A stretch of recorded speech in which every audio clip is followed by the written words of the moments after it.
Fala, nação rubro-negra, sou eu, Fabrício Lopes, aqui do nosso canal Resenha Rubro-Negra, trazendo para vocês as principais notícias dessa segunda-feira, dia 18 de abril de 2022.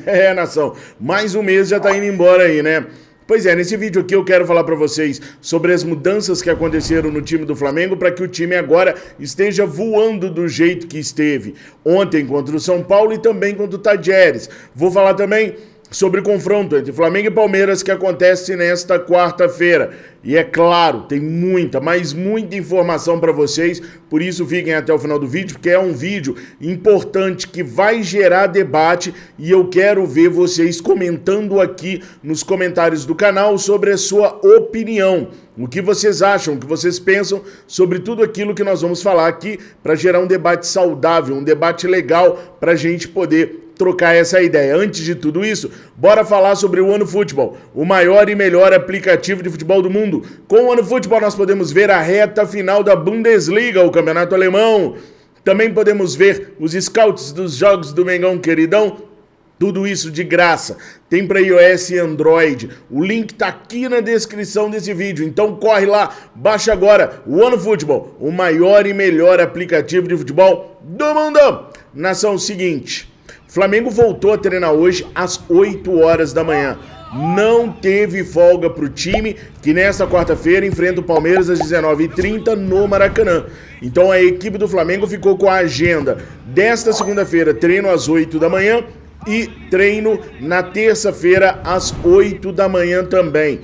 Para esse jogo contra o Palmeiras é esperado o retorno do zagueiro Pablo. Aliás, retorno eu tô de sacanagem, né? É esperada a estreia do zagueiro Pablo. Pode ser que ele figure aí no banco de reservas, uma vez que a linha defensiva do Flamengo vem se acertando, com Felipe Luiz do lado esquerdo, justamente onde o Pablo deve jogar, e com o Ilharão do lado direito, onde tem uma renca de jogadores que podem atuar.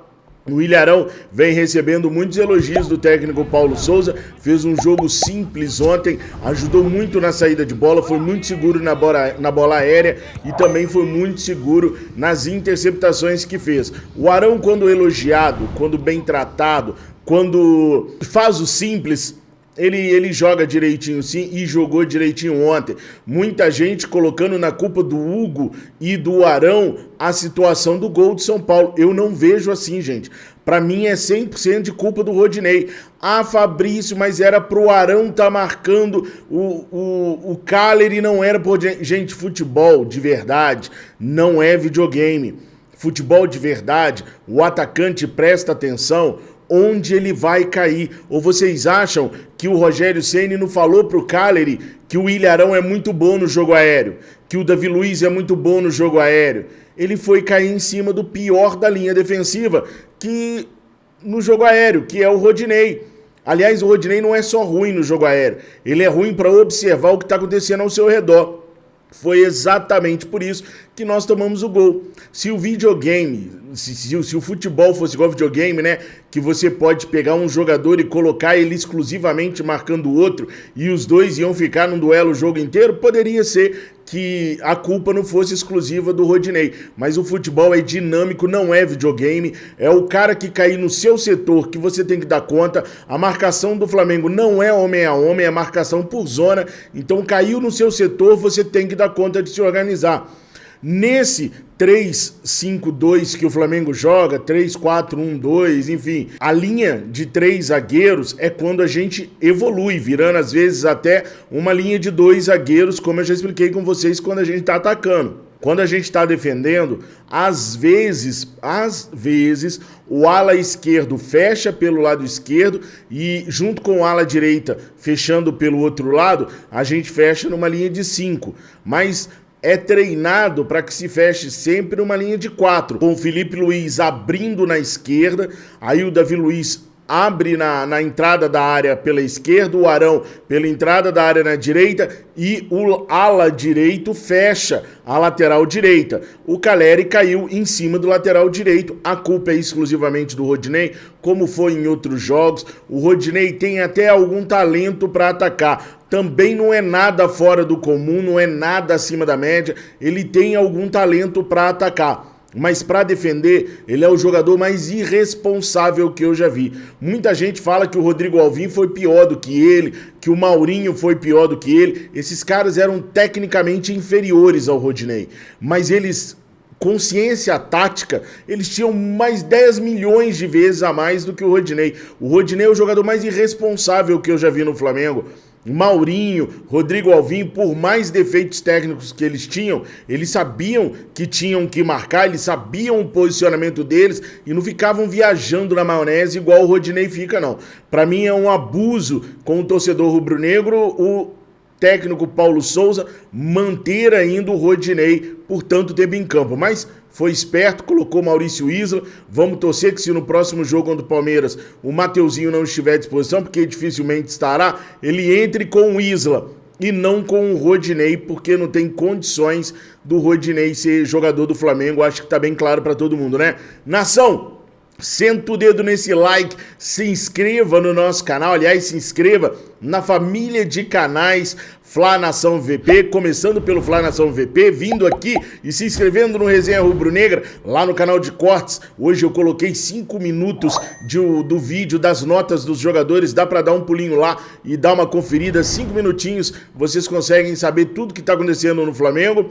Também temos o nosso portal, que é o nosso filho mais novo, portalflamengonews.com.br. Espero todos vocês por lá, tá? Não esquece do like e de se inscrever. Bom, agora, o que aconteceu para o Flamengo passar a jogar tão bem quanto a gente está vendo ele jogar agora?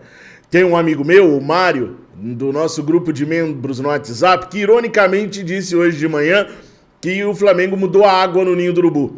Sim, porque até um determinado dia os jogadores não conseguiam entender o que o técnico Paulo Souza passava, o Paulo Souza não conseguia se comunicar direito com os jogadores, faltavam detalhes do técnico Paulo Souza para os jogadores e esses detalhes faziam com que os jogadores rubro-negros não jogassem bem.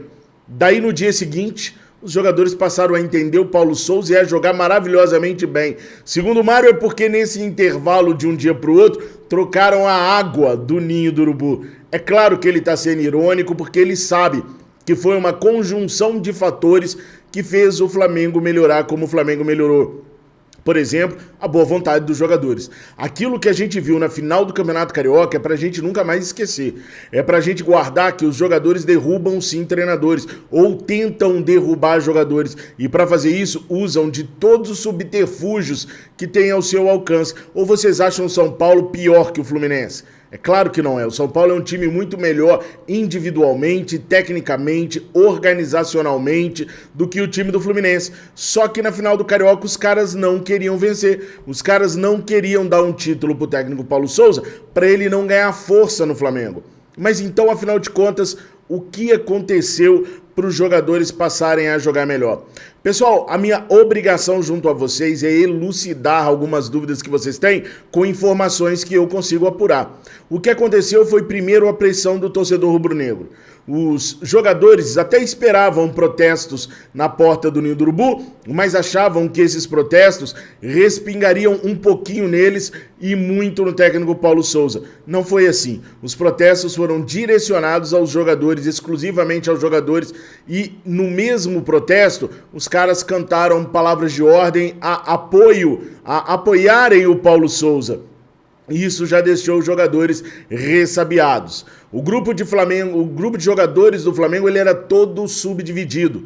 O Marcos Braz, então, entrou em cena e chamou as lideranças desses subgrupos que o Flamengo possui hoje. E conversou com os caras, como eu tenho falado com vocês em vários vídeos aqui no canal. O Marcos Braz não meteu o pé na porta, o Marcos Braz não gritou, o Marcos Braz não humilhou ninguém, até porque ele não tem essas características para poder ficar brigando com o jogador. Quem passa muito a mão na cabeça de jogador não tem moral depois para poder gritar, para poder brigar, mas pelo menos ele foi fazer a parte que eu acho que nem era dele, tá? A parte era do Bruno Spindel, diretor executivo de futebol. Mas o Braz foi lá, chamou as principais lideranças, deu um aviso para os caras e disseram o seguinte: olha, nós não vamos mandar o treinador embora. Se continuar do jeito que tá, vai ser com vocês mesmo. Os protestos vão ser em cima de vocês. O Paulo Souza vai continuar. Pronto, essa é a água do meu amigo Mário. Desse dia em diante, quando os jogadores viram que a liderança não iria sair e que era o Paulo Souza mesmo, eles decidiram jogar bola. E aí o convívio está começando a ficar mais fácil entre as partes. Eu disse para vocês que não era para ser o Marcos Braz a fazer esse tipo de diálogo com os jogadores. Em nenhum clube o vice-presidente é tão ativo quanto o Marcos Braz.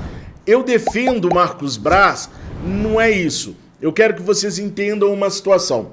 O cargo do Marcos Braz é um cargo institucional. Ele não é demitido, ele é exonerável, tá bom? Quem pode exonerar o Marcos Braz é o presidente Rodolfo Landim. Se o fizer, para o lugar dele tem que vir outra pessoa ligada politicamente ao grupo do Rodolfo Landim ou ligada politicamente de alguma maneira ao Flamengo. É um cargo institucional. O Flamengo demitindo, exonerando o Marcos Braz, o Flamengo não procuraria, por exemplo, o Leonardo, que está lá no Paris Saint-Germain para o cargo, porque não é um cargo remunerado. Repito, é um cargo institucional. Agora, o Flamengo tem o cargo do Leonardo no Flamengo.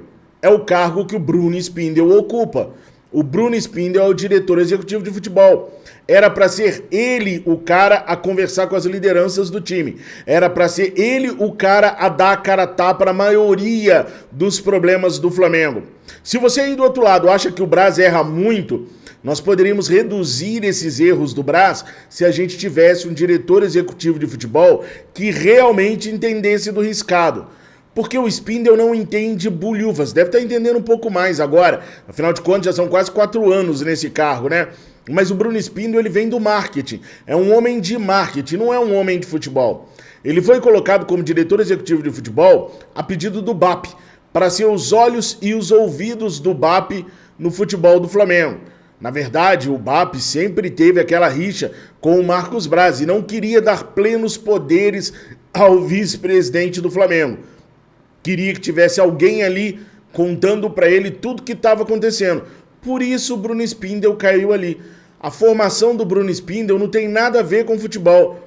Não tem um curso válido para ser gerente, para ser administrador ou para ser diretor executivo de futebol. E hoje há no mercado vários profissionais com cursos específicos para estar no lugar que o Bruno Spindel está. Então, se você acha que o Braz erra muito, os erros do Marcos Braz poderiam ser muito reduzidos se nós tivéssemos um profissional de verdade na área. Se nós tivéssemos um profissional formado nessa área para ser dirigente executivo de futebol, talvez o Braz não precisasse aparecer tanto.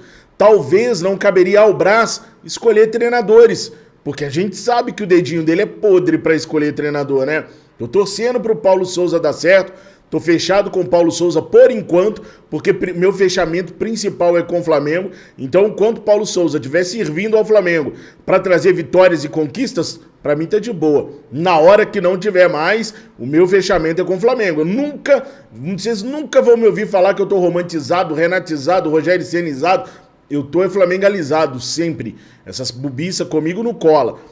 Então, enquanto ele estiver fazendo bem pro Flamengo, eu tô fechado com ele. Agora, se a gente tivesse um cara que conhecesse do mercado, um cara que conhecesse de jogadores, que entendesse de análise de desempenho, que conseguisse pegar uma planilha e olhasse que um jogador ter muitos minutos, um jogador ruim ter muitos minutos numa equipe, não quer dizer que ele é bom, quer dizer apenas que a equipe tem uma carência naquele setor, ele não renovaria o contrato desse jogador. Ele entenderia a análise, entenderia a planilha e analisaria que a gente precisava contratar jogadores.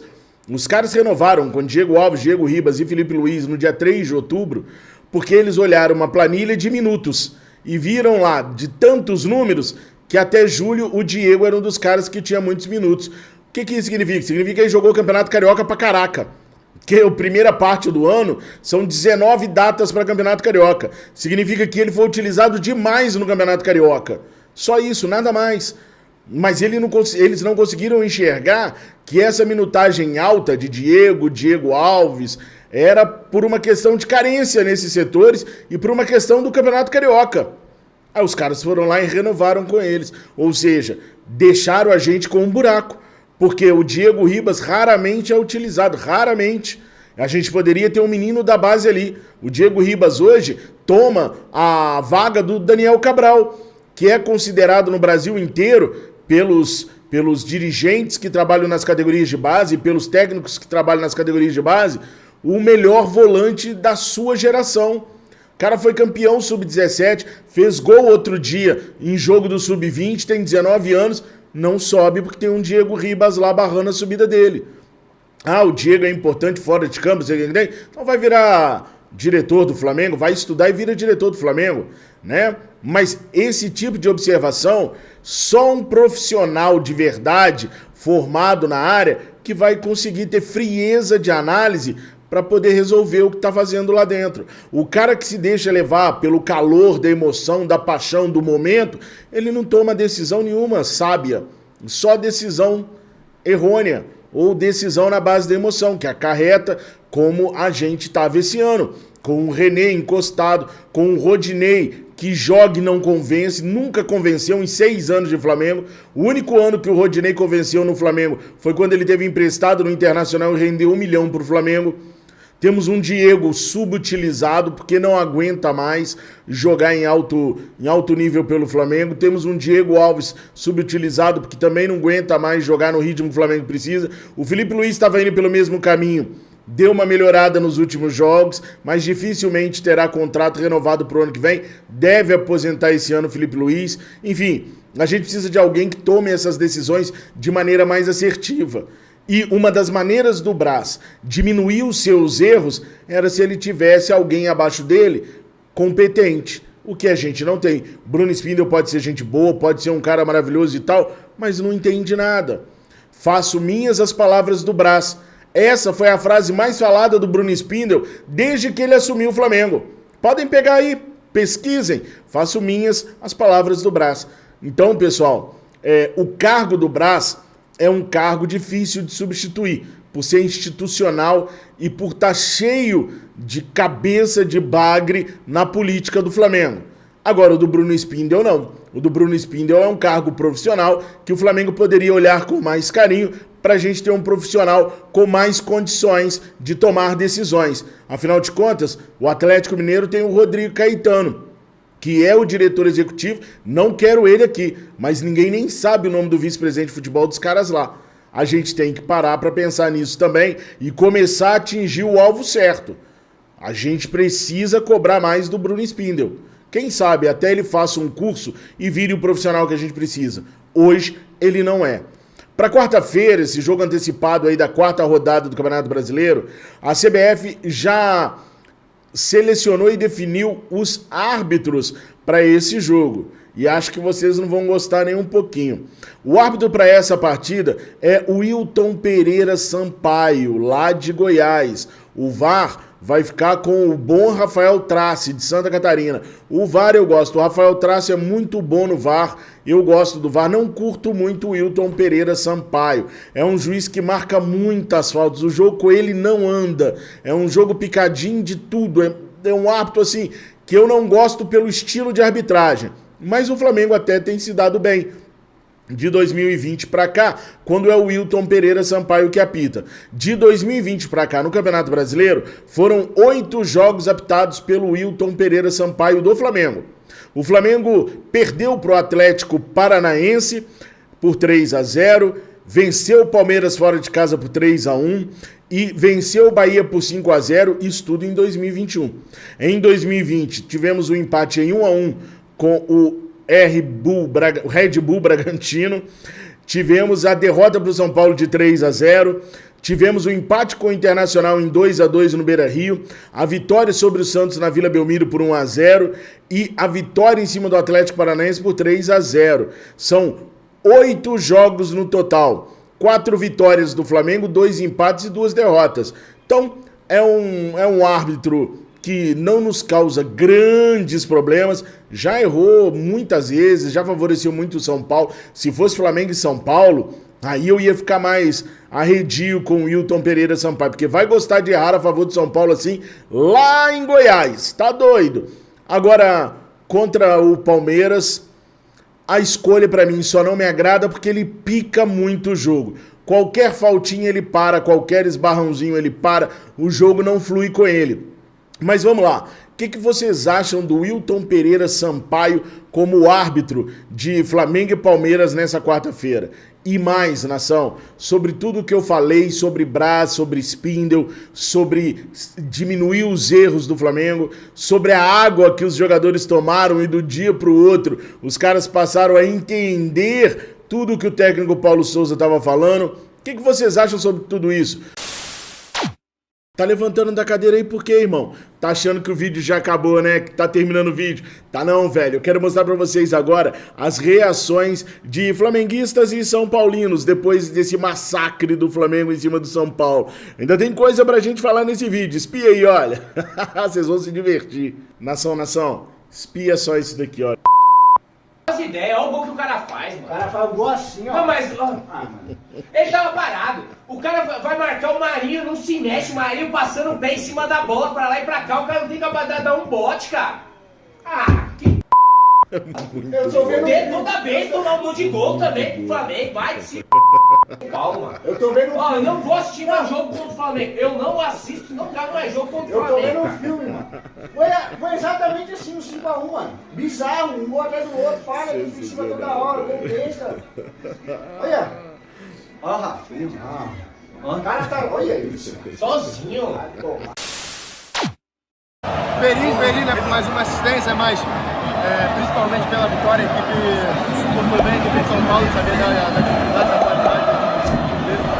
Mas quando se trata do Flamengo, quando se trata de todo mundo estar junto, unido, buscando o mesmo objetivo, né, a equipe mostra sempre poder de campo, muita raça, muita vontade. E agradecer essa torcida maravilhosa pelo apoio, lutou também por nós dentro de campo. E 3 pontos agora focar no Palmeiras, em busca desse sonho.